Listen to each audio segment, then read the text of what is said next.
Inferno, Canto 5. Thus I went downward from the topmost ring into the second, where, in smaller space, the greater torments bring forth cries of woe.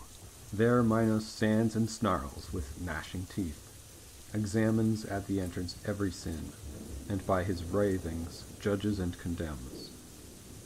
I mean that when the soul foredoomed to grief comes in his presence, 'tis confessed outright, and that discerner of transgressions wills to which infernal pit it shall be plunged, coiling his tail around himself, each turn denoting a degree of woe. Before him stand ever waiting multitudes. Each spirit passes alone before the judgment seat, speaks, hears its fate, and then is hurled below. "O you who come to the abode of woe," said Minos as he saw me. Then he paused, even in the act and function of a doom. "Take heed how you go in, and whom you trust. Let not the gate deceive you by its width." My leader answered him, "Why vex yourself, or seek to bar his way, decreed by fate? It is thus willed where there is power to do that which is willed, and therefore ask no more." Now I begin to hear the cries of grief, for I was in a place of many groans, outcries of pain that smote me where I stood, from out of a region blind and void of light, that bellowed like the sea when churned about by mighty tempests of opposing winds. The hellish blast with ceaseless fury rages, to sweep along the spirits in its rush, molesting them with constant buffetings, and when they come before the precipice, cries and lamentations strike the air, and blasphemies against the power divine.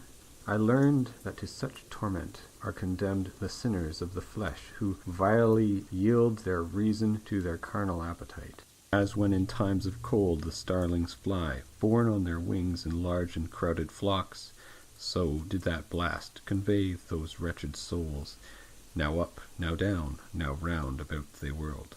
No hope of rest could ever comfort them, or even a moment's lessening of their pain. As cranes proceed with their unearthly cry across the heavens in long aerial line, thus came a rustling, clangorous company, a wailing flight of ghosts upon the gale. Wherefore I asked, "O Master, who are those whom the tempestuous blackness castigates?" "The first of those of whom you would have news," he answered, "was an empress, and held sway o'er men of many tongues, but was so sunk in sensual vices that to lift the blame from the perversions which she wallowed in, all license was permitted by her law. She is Semiramis, who, history says, as Ninus' widow, sat upon his throne and ruled the land where now the Sultan reigns. The second, she who slew herself for love, unfaithful to the ashes of Sychaeus. Behind her comes voluptuous Cleopatra. See Helen there, for whom so many years of strife were wasted. Next, the great Achilles, who battled in his final hour with love. See Paris, Tristan.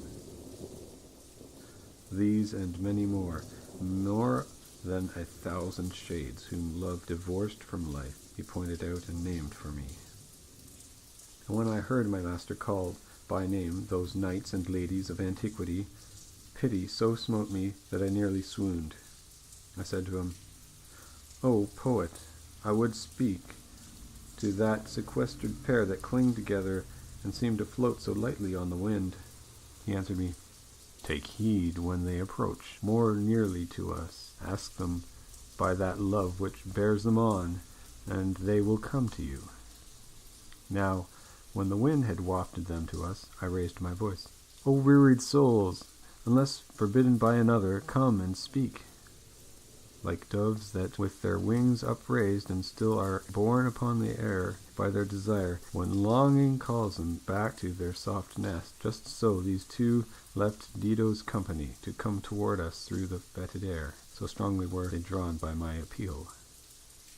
O living creature, gracious and benign, who through this air as dark as pitch has come to seek us, who have stained the earth with blood, were he who rules the universe our friend, we would beseech him for your soul's repose, because you have compassion for our lot.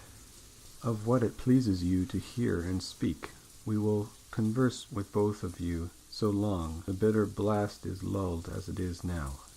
The land where I was born lies on the shore where Poe, with all his riot retinue, pours toward the ocean stream in search of peace. Love, which lies smoldering in each gentle heart, inflamed him for the beauty that was mine, and how 'twas taken from me shames me still. Love that will take for answer only love caught me so fiercely up in his delight that, as you see, he still is by my side. Love led us to one death. Cana waits for him who quenched the flame of both our lives. These were the words that came to us from them. When I had understood those injured souls, I bowed my head, nor ever lifted it until the poet spoke. What are your thoughts? I answered him, beginning in this manner. Alas, what loving thoughts, what fond desires have brought them to this lamentable pass? Once more I turned to them and raised my voice. Francesca, I am moved to bitter tears by pity for the torments you have suffered. But tell me, in that hour when sighs were sweet, how did love let you know, or chance discover, the drift of all your fond imaginings? She replied, there is no greater grief than to recall a bygone happiness in present misery. That your teacher knows. But if you have so great a wish to learn the very root whence sprang our sinful love, I'll tell you our tale, like one who speaks and weeps. One day, to pass the time, we read the book of Lancelot, of how love conquered him. We were all unsuspecting and alone. From time to time our eyes would leave the page and meet to kindle blushes in our cheeks. But at one point alone we were o'ercome, when we were reading how those smiling lips were kissed by such a lover, Paolo here, who never more from me shall be divided, all trembling, held and kissed me on the mouth. Our gay lot was the book, and he that wrote it. A gay lot. On that day we read no more. While the first spirit told her tale, the other wept with a passionate grief that mastered me. I felt a faintness, as it were of death, and like a corpse fell headlong to the ground.